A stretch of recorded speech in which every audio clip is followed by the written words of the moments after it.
The single-engine Cessna 210, registration VH-MDX, stood ready on the tarmac, gleaming under the morning sun. It was a routine charter flight, another day in the life of pilot Michael Hutchins, a man known for his meticulous attention to detail and calm demeanor. 3 passengers were eager to reach their destination, Sydney, each with their own stories and reasons for the journey. The date was August 9, 1981, a day that would soon be etched in the memories of many. The place, Proserpine, Queensland, Australia, a small town known for its sugarcane fields and serene landscapes.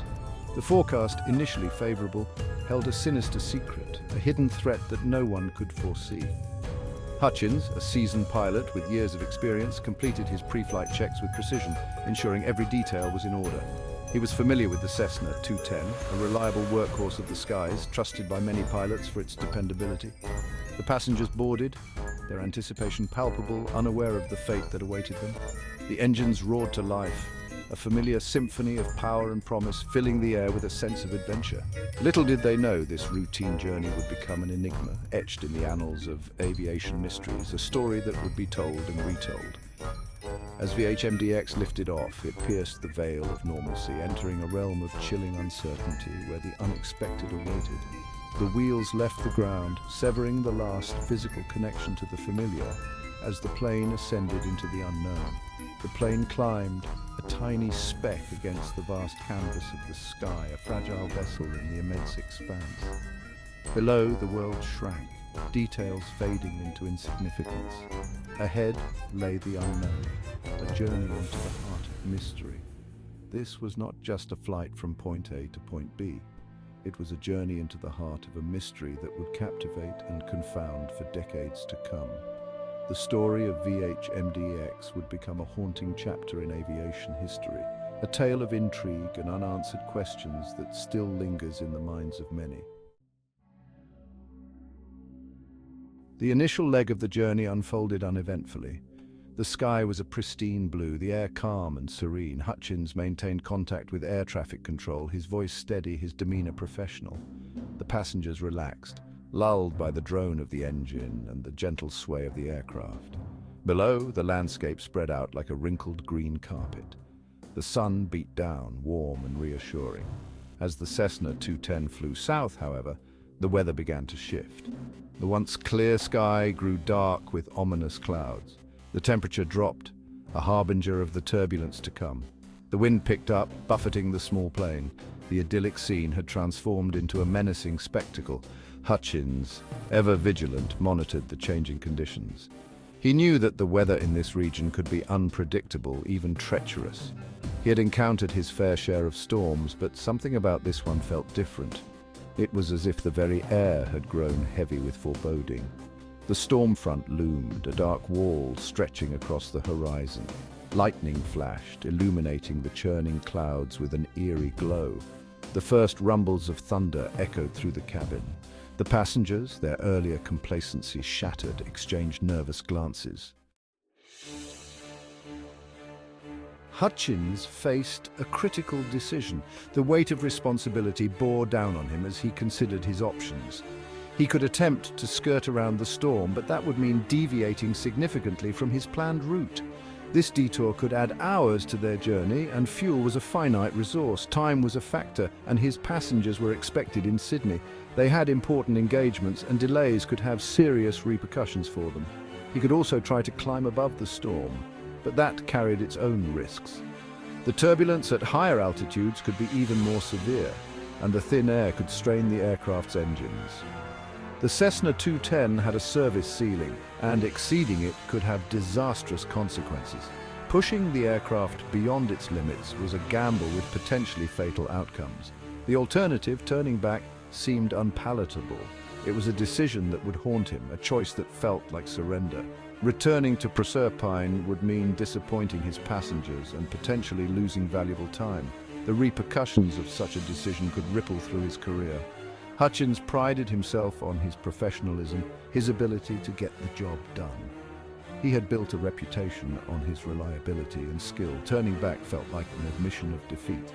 It was a blow to his pride, a mark against his record. Weighing the risks, Hutchins made the fateful decision to press on. He steeled himself for the challenge ahead, trusting in his experience and instincts. He would attempt to navigate through the storm, using his experience and skill to guide the plane to safety. The storm was fierce, but Hutchins was determined. It was a calculated gamble, one that had paid off in the past. He had faced storms before and emerged unscathed. This time, however, the stakes were higher than ever. The storm was more intense, the risks greater. The Cessna 210 plunged into the heart of the storm. The aircraft was engulfed by dark, menacing clouds. The plane bucked and swayed violently, tossed about like a leaf in a hurricane. The turbulence was relentless, testing the limits of both the aircraft and its pilot. Rain lashed against the windshield, blurring Hutchins' vision. The downpour was so heavy it felt like the sky was falling. The roar of the wind drowned out the engine noise, creating an eerie silence punctuated by the deafening crackle of lightning. The storm's fury was all around them, a reminder of nature's raw power. Amidst the chaos, a new problem arose, one that would test the very limits of Hutchins' skills and resolve. The vacuum pump, a critical component of the aircraft's instruments, failed. This small yet vital piece of machinery was responsible for powering the gyroscopic instruments that Hutchins relied on. This meant that Hutchins was losing his artificial horizon, his directional gyro, and his altitude indicator. These instruments were his eyes in the storm, and now they were gone. He was effectively flying blind, relying solely on his instincts and his limited view from the cockpit. The situation was dire, and the storm outside showed no signs of relenting. Without his instruments, Hutchins had no way of knowing his altitude, his heading, or his attitude. The very basics of flight were now a guessing game. He was flying by the seat of his pants, battling not only the storm, but also the disorienting effects of spatial disorientation. The violent turbulence tossed the aircraft around like a toy. Every instinct told him to climb, to escape the clutches of the storm, but climbing without knowing his altitude was a dangerous gamble. But without his altimeter, he had no way of knowing how high he was or how much room he had before reaching the Cessna's ceiling. The clouds were thick, obscuring any visual reference. Hutchins fought to maintain control of the aircraft. His hands gripped the controls with a white-knuckled intensity, every muscle in his body tense. He knew that panic would be his undoing. He had to keep his mind clear, his thoughts focused on the task at hand. He had to stay calm, had to think clearly if he was going to bring the Cessna and his passengers through this. The lives of everyone on board depended on his ability to stay composed. But the storm seemed determined to break him, to swallow him whole. The wind howled and the rain lashed against the aircraft, creating a deafening roar. The radio crackled, the voice of air traffic control faint and distorted. Their words were barely audible over the noise of the storm. They were aware of his predicament, of the equipment failure. They knew the gravity of the situation, but their words offered little comfort. They could provide guidance, but they couldn't take control of the aircraft.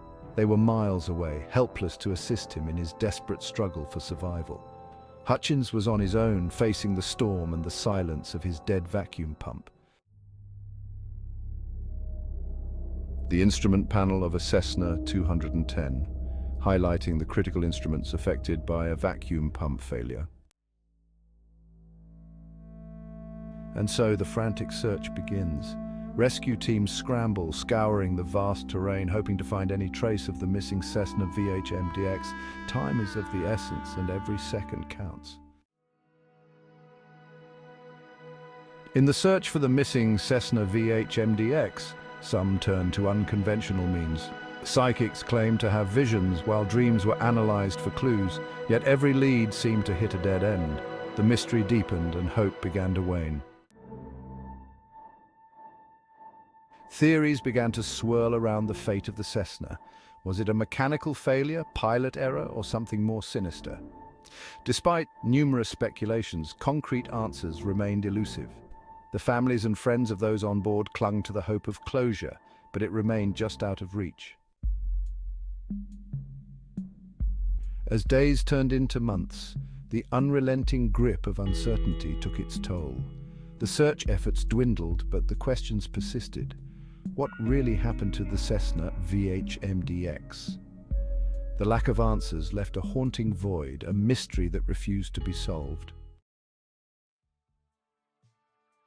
From this tragedy, lessons were etched in the skies. Improved safety protocols, better communication systems, and more rigorous search and rescue operations were implemented. The story of the Cessna VH-MDX serves as a somber reminder of the relentless pursuit of answers and the enduring hope for closure.